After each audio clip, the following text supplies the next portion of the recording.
Hi friends, स्वागत आहे तुमचं आपल्या एका नवीन व्हिडिओमध्ये. तर इथे पाहू शकता शेतामध्ये आलेली आहे आणि इथे आमच्या आत्या आहेत ना लसूण काढत आहेत शेतामध्ये. तर मी पण आले होते थोडा वेळ आणि सकाळचे आता वाजले होते 9. तर पाहू शकता इथे अगोदरच 7 वाजताच आत्या आल्या होत्या. त्यांनी भरपूर लसूण काढला होता आणि थोडा राहिला होता. तर तेच इथे आता आत्या मी लसूण काढत आहे. तर लसूण पहा किती छान म्हणजे मस्त झालेलं आहे आणि कांडी त्याची. तर इथे आम्ही ना हातानेच काढत होतो. काही लसूण हातानेच पटपट निघत होता, तर काही आहे ना कुदळ असते ना, तर त्याने खांदावी लागायचा. तर तेच इथे आम्ही काढला होता लसूण. तर आमचा हा घरचा लसूण भरपूर असा झालेला आहे आणि वर्षभरासाठी तो व्यवस्थित टिकवून पण ठेवावा लागतो. तर इथे पहा आमचं काढण्याचं काम चालू आहे आणि कांदे पण आहे तिथेच वावरामध्ये आणि त्यात आमचं लसूण काढायचं काम चालू आहे. तुम्ही काढला का लसूण तुमच्या वावरामध्ये असेल तर शेतामध्ये? तर आमचा लसूण यावर्षीचा चांगला निघाला आहे. म्हणजे कांडी चांगली मोठी आहे. काही थोड्याफार लहान पण आहेत, पण चांगला आहे. तर गावरान लसूण आहे हा आपला. तर थोडीफार मदत करण्यासाठी मी पण आले होते. म्हटलं चला, काम वगैरे आवरलं घरचं आणि त्यानंतर ना मग मी पण आले होते.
तर आता इथे आम्ही पटपट लसूण काढून घेतो आणि थोडाफारच राहिलेला आहे. तर ऊन वगैरे जास्त काही लागत नव्हतं, त्यामुळे मग आहे ना हवा सुटली होती. तर म्हटलं चला थोडाफारच 1-2 वाफे होते, तर आम्ही तोच मग काढून घेतला पटपट. आणि ते पहा आमची आदू पण आली होती वावरामध्ये.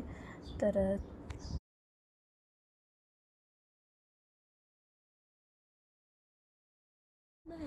आणि इथं पहा बसली होती उन्हाधिरा आणि तिला पण लसूण काढायचा होता. तर पहा सगळं गवतच इथे काढत होती. तिला काही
सांग ना बाबू. रिया बघितलं तुला सांगते काय नाही.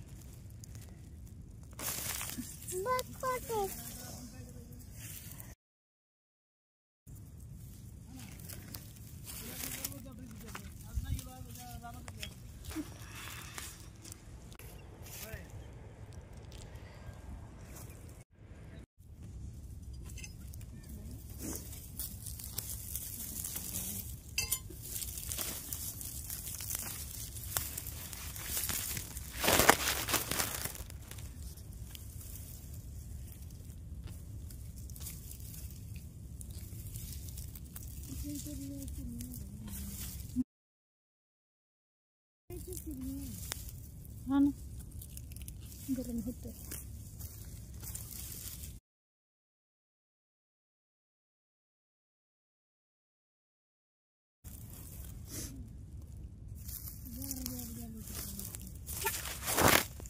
मामा ना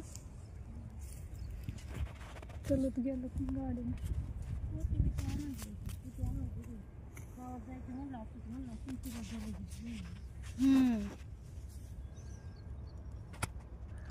आता इकडे या गरम नाही होत तिथं इथे ये.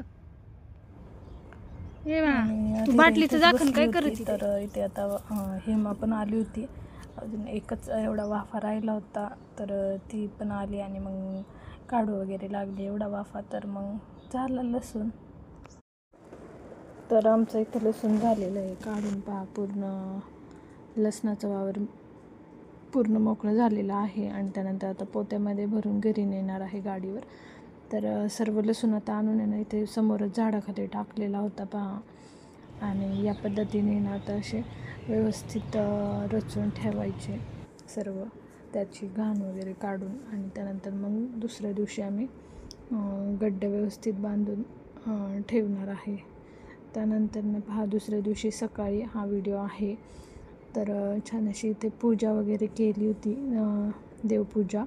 आणि त्यानंतर उंबरठ्याचं पूजन पण केलं होतं, रांगोळी वगैरे काढून फुलं वगैरे ठेवून. आणि त्यानंतर धूप वगैरे लावली होती. आणि उंबरठ्याची पूजा वगैरे झाल्याच्या नंतर ना मग इथे पहा साईडला रांगोळी पण काढली होती थोडीशी. तर छान अशी सुंदर बॉर्डर रांगोळी काढून घेतली. आणि त्यानंतर ना पहा इकडे देवपूजा पण केलेली होती अगोदरच. तर इथे मी रांगोळी काढून उंबरठ्याला लेपन वगैरे केलं होतं. आणि त्यानंतर ना मग देवासमोर पण रांगोळी काढलेली आहे. इथे श्री स्वामी समर्थ असं लिहिलं होतं. आणि त्यानंतर इथे पण धूप वगैरे लावलेली आहे.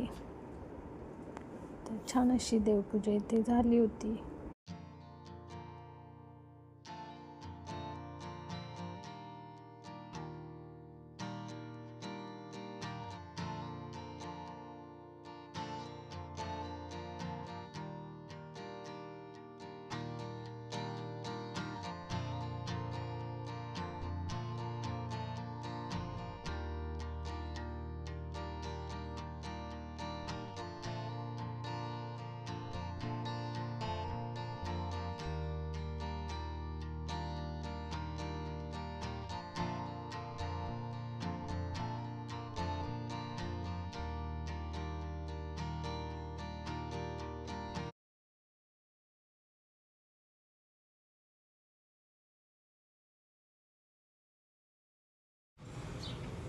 तर आता ना लसूण गड्ड्या बांधायच्या आहेत आणि आत्ता तिकडे गड्ड्या बांधतायत. आता मी पण त्यांना थोडीशी मदत करायला जाते. चला मग तुम्हाला कशा गड्ड्या वगैरे बांधतात ते दाखवते. आणि त्यानंतर लटकवून या पद्धतीने ना गड्ड्या बांधलेल्या आहेत. आणि काल इकडे आम्ही ना व्यवस्थित साफ करून ठेवलं होतं रचून. तर एवढ्या सर्व गड्ड्या झालेल्या आहेत. इकडे आत्यांनी गड्ड्या बांधलेल्या आहेत. आणि ते पाहता त्याचे ना शेंडेसुद्धा मी कापून घेतलेले आहेत पाठीमागचे. तर थोडं थोडं कापायचं म्हणजे व्यवस्थित दिसतात लावल्यानंतर ना. तर अशा पद्धतीने गड्ड्या बांधतो. आणि त्यानंतर ना मग छान असं वरती लटकवायच्या असतात तर त्या शेडमध्ये लटकून देणार आहे. तर इथे पाहत आहेत ना सर्व गड्ड्या झालेल्या आहेत. तर जेवढ्या झाल्या होत्या ना तर तेवढ्या आता लटकून घेणारे शेडमध्ये. तर इथे मुलेच ना नेऊन देत होते.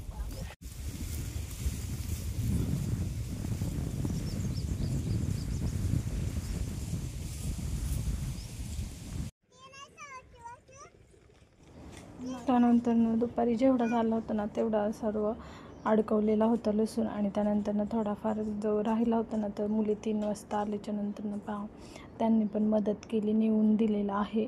आणि इथेच आमच्या समोरच घरासमोर शेड आहे पत्र्याचं, तर त्यामध्ये लसूण अडकवलेला आहे. तर इथे रोही चाललेली आहे घेऊन, आणि आता सर्व लसूण झालेला आहे अडकवून.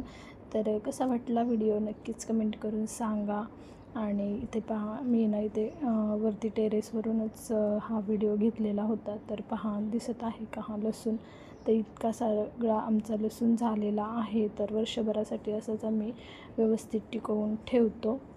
तर कसा वाटला व्हिडिओ नक्कीच सांगा. भेटूया पुढच्या व्हिडिओमध्ये. बाय.